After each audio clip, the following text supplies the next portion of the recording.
Hi guys, so we're going to look at doing a banded hip thrust. Okay, so it's one of the big looped bands, nice thick resistance on this. Okay, now I'm going to use a door handle. If you're in a gym and you have access to a rig, then obviously you can hook that around something and then you can loop it in. Okay, now the reason I'm doing this video is actually because I've got a client at the moment who is struggling with deadlifts and with kettlebell swings. Now the reason being is we're struggling with that hip hinge and that folding forwards. Okay, now it's important when we do this hip hinge that obviously we differentiate between a hip hinge and a squat. Now a squat is that the knees are bending first, so the knees come into the game first. Okay, a hip hinge is the hips move first. Okay, so the knees still stay soft, they don't stay bent, they don't stay straight, they do stay soft and slightly bent, but it's the hip that's initiating the movement in a hip hinge, okay, rather than a squat, which is initiated by the knees. Okay, so we need to differentiate those two things first. Secondly, when we do a hip hinge, it's important that we keep the spine in this neutral position. Okay, so what we don't want is for the back to start rounding, okay, in that position. And the other thing is that when we stand up, what I find is that some people actually push the hips forward and then hyperextend on the back. Okay, so again, that's something that we don't want. So we can hip hinge down that way, keeping nice and straight so the back stays straight.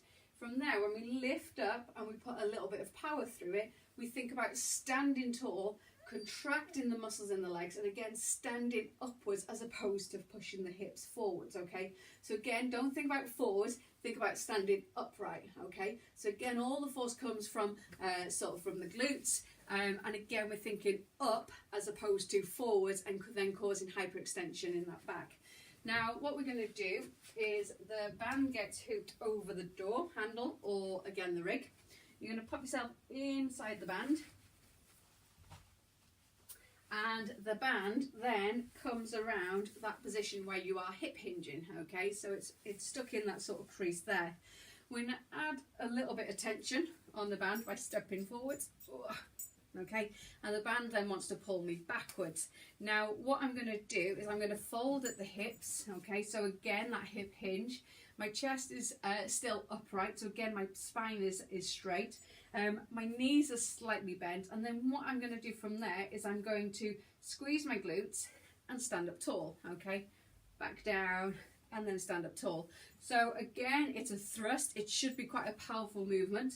You're bringing it up, standing up tall, using the glutes, using the legs to push up.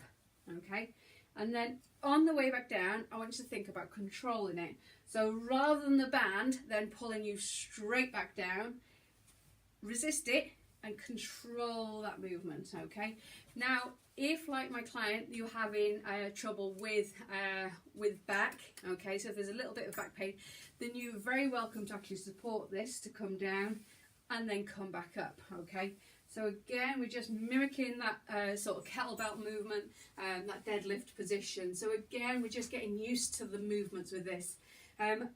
Resistance bands work really well. Again, change the resistance band depending on your level, and it's literally just a case of playing around with it and see how you feel. So again, to make it a little bit more difficult, you either change the band, you either step forward that little bit more, okay, make it a little bit easier, take a step back and take the resistance off. See how you get on. It's a great way, it's a great exercise anyway.